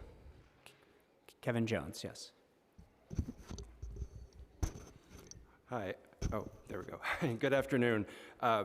Thank you, Chair Hudson and the committee for having us here today to speak about an issue that AARP New York has long been supportive of. My name is Kevin Jones. I'm the Deputy Director of Advocacy for AARP New York, and we represent 750,000 members in New York City all across the boroughs. Older adults are New York's fastest growing demographic, as has already been mentioned here. According to a report from Center for Urban Future, New York City's 65-plus population grew by 36%, or about 363,000 people between 2011 and 2021. These older adults are a tremendous asset to our city and play a driving force in our economy and our cultural life, and basically act as a giant volunteer base for a lot of the nonprofits in the city. Still, they face many significant challenges that require unique policy solutions. And older adults trust that the city will meet these complex needs by providing resources and protection throughout the work of all these agencies. So I'm going to submit written testimony, but I just wanted to say how much we appreciate the codification of this cabinet, which we were very supportive of when the mayor's office put that out. And I also want to thank Councilmember Hudson and her staff for reaching out in advance. We have provided some feedback as well. So I said, I know there's several of us here, so we will submit this in writing as well, and we'll continue to be in touch with your office through the process. So thank you very much. Great. Thank you so much, Kevin. Appreciate it. Good morning. Good afternoon. My name is Kevin Kaprowski. I am the Director of Public Policy for Live On New York. Live On's membership includes more than 110 community-based nonprofits that provide core services which allow New Yorkers to thrive in our communities as we age, basically covering most of DIFTA's portfolio. We're also the home to the Reframing Aging New York City Initiative, part of the National Reframing Aging Initiative, aiming to counteract ageism and improve the way policymakers, stakeholders, and the public think about aging and older people. So on that, we're completely aligned with DIFTA, and it's really great that that's becoming a big issue. Aging affects all areas of our cities, and we need to have all agencies recognize that and act accordingly. The Cabinet for Older New Yorkers has been a key policy priority for Live On and our partners at the Brookdale Center for Healthy Aging for many years, and we were very excited in 2022 when it was convened by this administration. We would like to thank NYC Aging for their commitment to this cabinet and their efforts to create a whole-of-government approach to aging through this cabinet. In partnership with Brookdale, we've also created a policy agenda called Aging is Everyone's Business that covers services including housing, technology, healthcare, social engagement, financial security, and age-friendly design for physical spaces. We would invite the council and the cabinet to review these recommendations and include them in policies across all sectors of the city, especially since the commissioner said that advocates can be key partners for legislation. And we fully support the proposed legislation, Intro 689, that would formalize the Cabinet for Older New Yorkers. And we truly thank you, Chair Hudson, for your commitment to making this city a better place to age. I did want to highlight a couple of places in which the a collaboration between agencies can benefit through the cabinet. The first, I think, has been spoken about at length today, which is NYCHA and NYC Aging. We still have many issues both in clearing capital funding to get to where it needs to go for centers, even in the internal spaces in which it sort of does fall, you know, in NYC Aging spaces due to NYCHA issues. And the second one sounds like it's already being fixed, which is great, which is the RAD-PACT clarifications for centers in RAD-PACT spaces. The next one is with HPD and NYC Aging. There's a lot of opportunities for unique and innovating housing models that utilize existing housing stock to serve more people with services. India Home is one of our members. They run a great co-living program, but issues with HPD have always prevented them from formalizing it through the city. And we think that, you know, working with NYC Aging to show how effective these programs can push HPD to realize how important they are and get them over the finish line. And finally, the council and the cabinet should utilize the Aging is Everyone's Business report as a framework to create a just city that allows older New Yorkers to stay in their homes and thrive in their communities. Thank you again for the opportunity to testify, and thank you for your work as always. Thank you so much.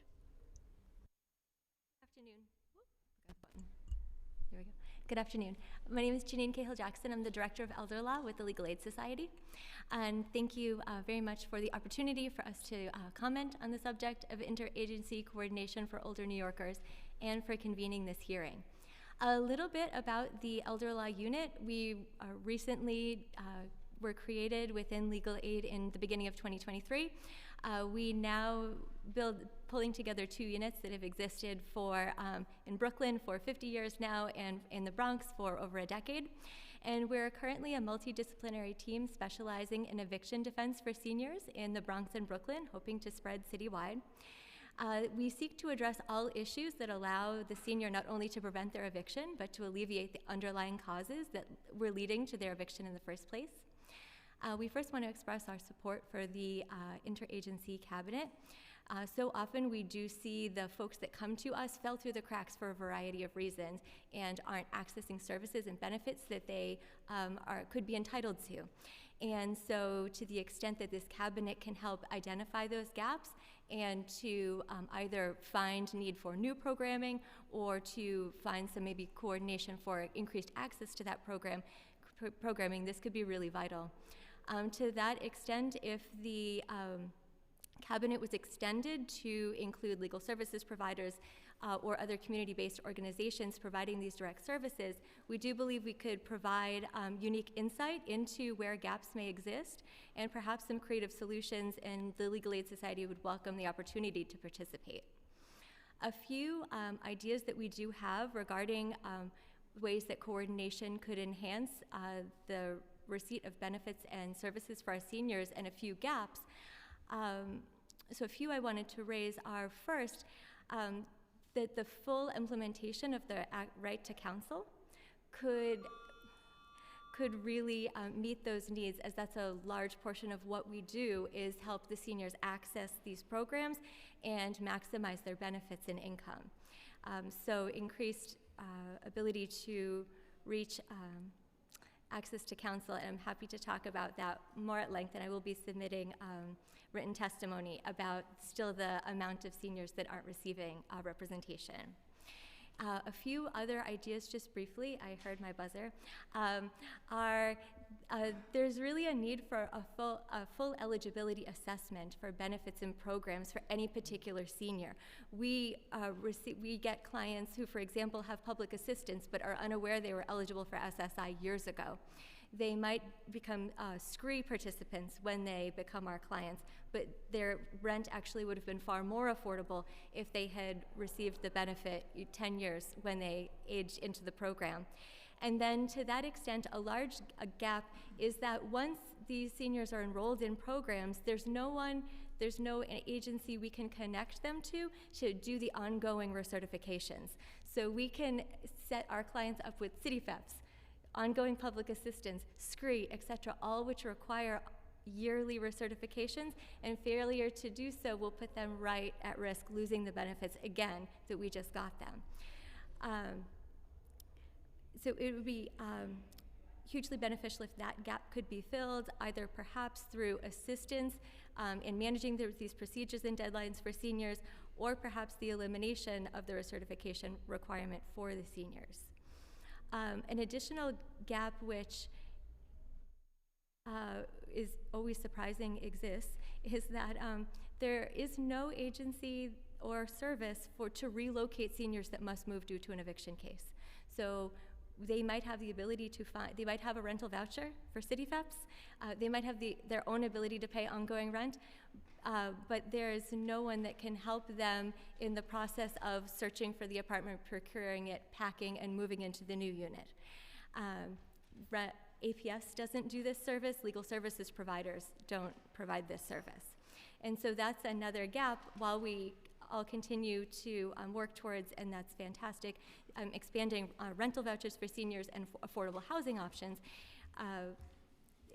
There's definitely a need to fill that gap of how to help them relocate.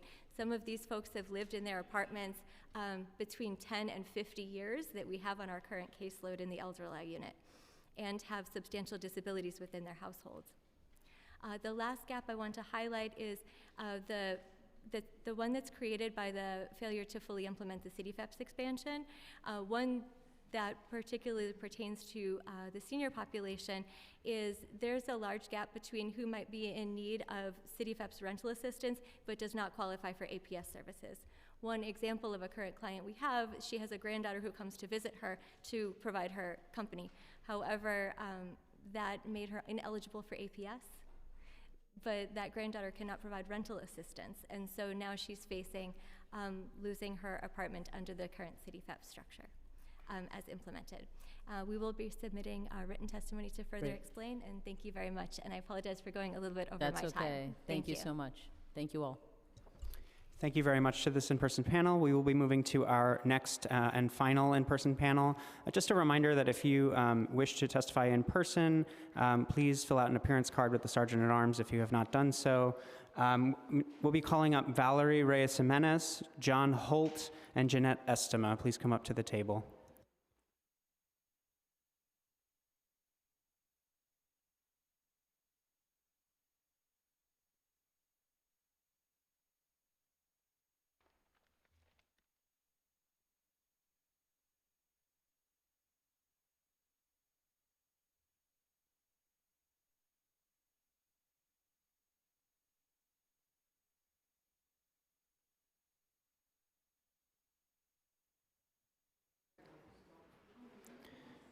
John, we can start with you, and then we'll just go down the table, please.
You know, it's funny, I was gonna ask if the mic was on, but I heard you well, so I assumed it was, okay. I can run it back with ease, so I'll start again from Yeah, the if top. you don't mind starting it from the top. Not in the least, Chair. Sorry about that. No, quite all right. Thank you.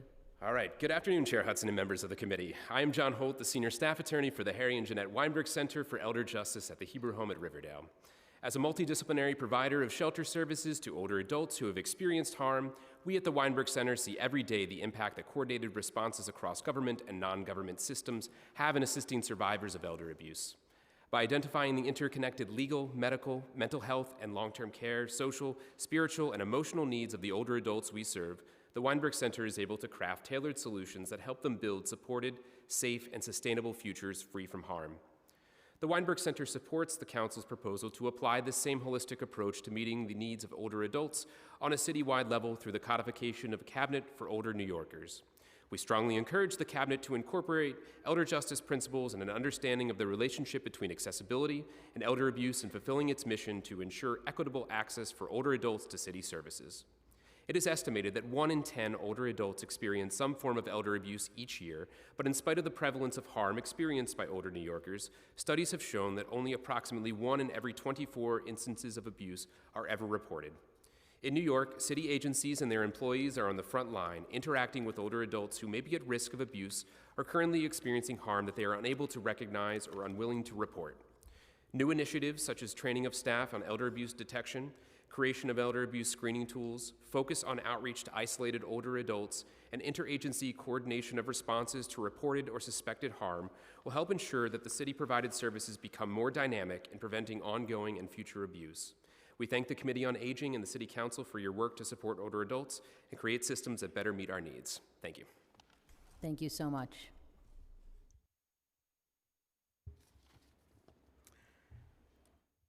Thank you, Chairperson Hudson and members of the Committee of Aging. to be able to testify today in support of intro number 869. My name is Valerie Reyes Jimenez, and I'm the New York City Community Organizer for Housing Works. We're a healing community of people living with and affected by HIV. It was founded in 1990 with a mission to end the dual crisis of homelessness and AIDS.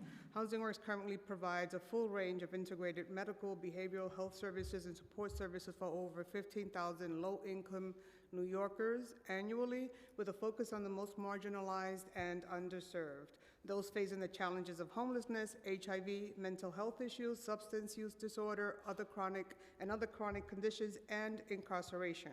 More than half of the New Yorkers living with HIV are over the age of 50.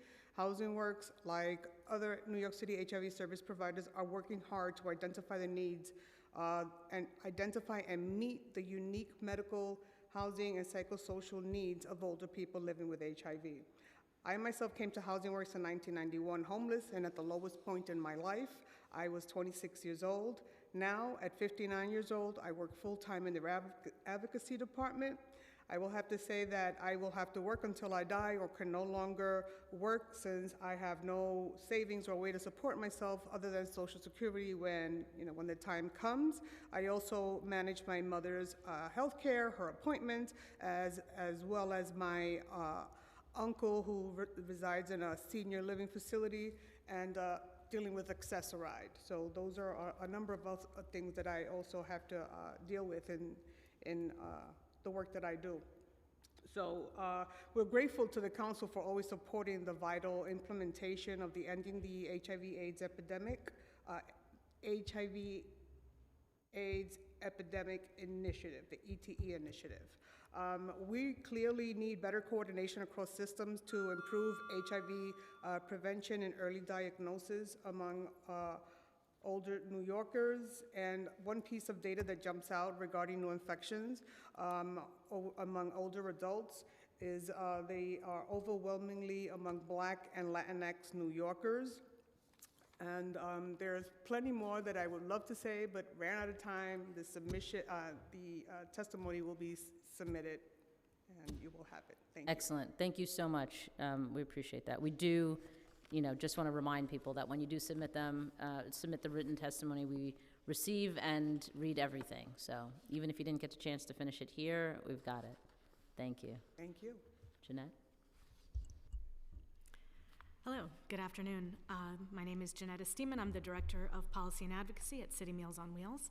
Thank you, Chair Hudson, and members of the committee for the opportunity to testify today.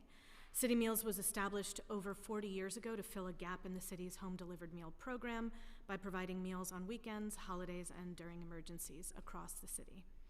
City Meals strongly supports Intro 689 as it will codify an important effort to improve interagency collaboration, remove bureaucratic barriers, and better serve the city's older adults.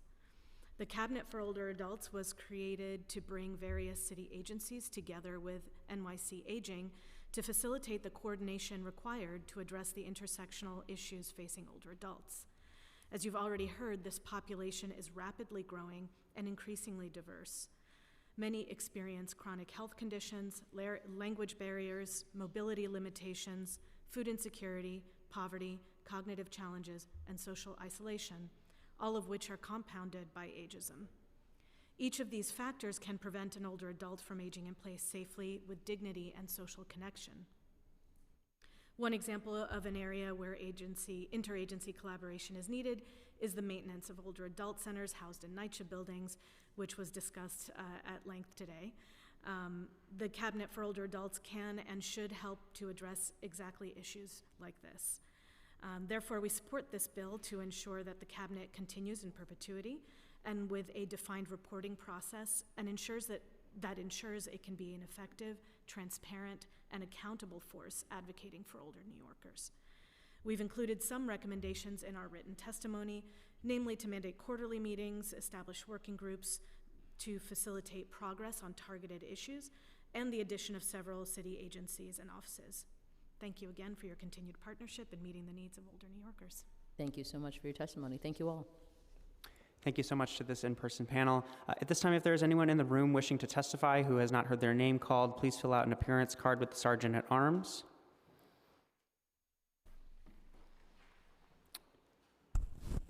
All right. Seeing none, we're going to be moving on then to virtual testimony. Virtual panelists, you'll each have 2 minutes to deliver your testimony. Please do not begin your testimony until time is called by the Sergeant at Arms, until you're prompted. We're going to first hear from Colton Whitaker, followed by Ji Zhu, then Ruth Stein, and then Dr. Cynthia Maurer. So we'll start with Colton Whitaker. Please wait for the Sergeant at Arms to call time before you begin your testimony. You may begin. Good afternoon. Thank you, Chair Hudson and the Committee on Aging for holding this important hearing today and for your leadership in supporting the needs of older adults in New York. My name is Colton Whitaker, and I am the Director of In-Person Experiences with Older Adults Technology Services, or OATS, from AARP. OATS is an award-winning social impact organization that offers technology programs, community training, and strategic engagements to shape the future of aging. OATS is also the creator of Senior Planet, a national program that helps older adults aged 60 and over thrive in the digital world and use technology to improve their daily lives in 5 areas of impact: social engagement, financial security, civic participation, health, and creativity. OATS's flagship Senior Planet Center opened in Manhattan in 2013, and in the past decade has provided older New Yorkers with a warm, welcoming community space to learn, use innovative technology, and be entrepreneurial. The center has a robust computer lab, an open seating style working space, and cutting edge technology readily available that older adults can touch and experience for themselves. OATS has historically and currently received funding from the New York City Department for the Aging to operate the Senior Planet Center in Chelsea and the widely successful programming at partner sites around the city through the Connected Communities Initiative. As the oversight city agency for older adult services, DFTA plays a crucial role sitting at the intersection of older adults and city services. That's why I'm here today to speak in support of the expanded interagency collaboration to improve services for older New Yorkers across the city, specifically through Intro 689. Formalizing stronger collaboration across agencies alongside DFTA will help eliminate age-related barriers and inequities in the provision of services for older adults, while also reviewing current and future initiatives to ensure that they are fair and inclusive for our older New Yorkers. Our hope is that in addition to the greater collaboration as specified, there will also be stronger commitments to collaborative data collection and, of course, representation of older New Yorkers on the cabinet, which are key areas of importance. You can wrap up, Colton. Absolutely. We'll be submitting formalized testimony that includes a bit more of our suggestions here. Again, thank you for the time, and appreciate the opportunity today. Thank you so much for your testimony. Thank you very much. We'll be moving on to Ji Zhu. I apologize for any mispronunciation of names. Please wait for the Sergeant at Arms to call time before you begin your testimony. You may begin. Okay, we're going to be moving on to Ruth Stein. Ruth Stein, please wait for the Sergeant at Arms to call time before you begin your testimony. You may begin.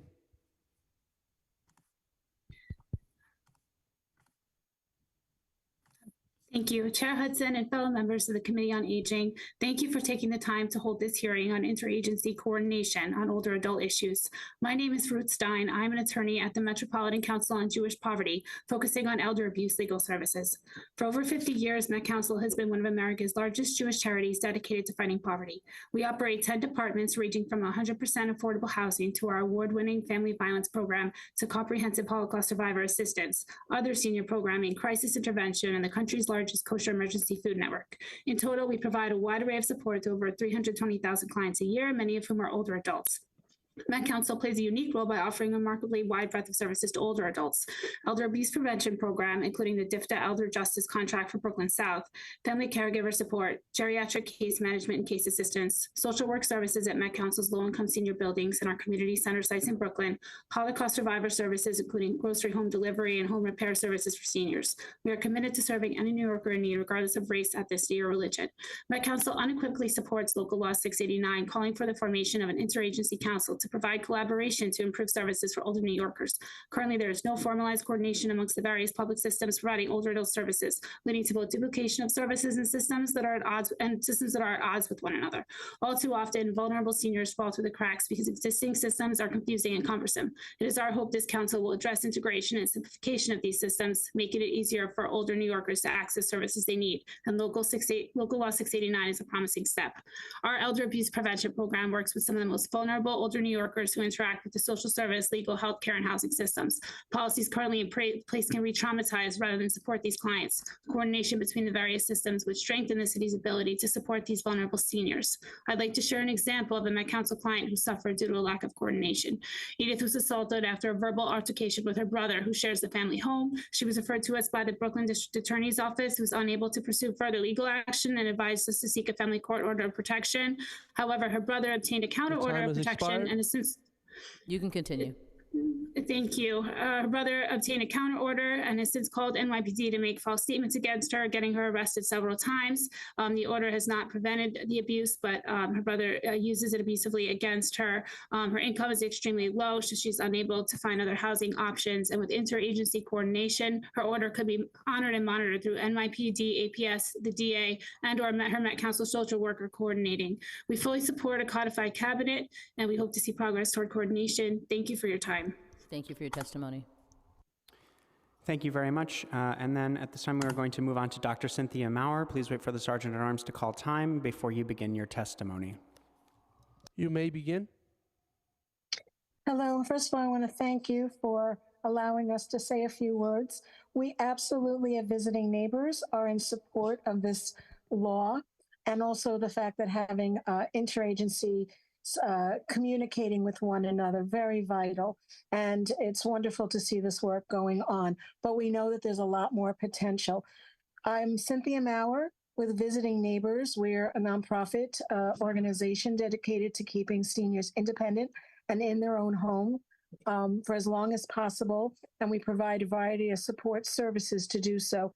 And we utilize volunteers of all ages. So we are probably an amazing intergenerational program on many fronts. 100 and older, we serve mostly the oldest old.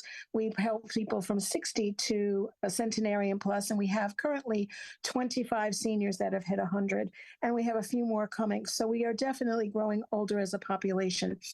We have a couple of concerns. One, we want to make sure that organizations like us who are on the front lines in the seniors' homes, seeing what's going on, are there to be able to make comments and suggestions about concerns, large and small. Sometimes even for a caregiver, when there's an elevator that's out and they're trying to get their beloved one out to a medical appointment and that person is elderly and in a wheelchair, it's impossible to do it, and it's not always easy to reschedule a doctor's appointment, especially if it's urgent.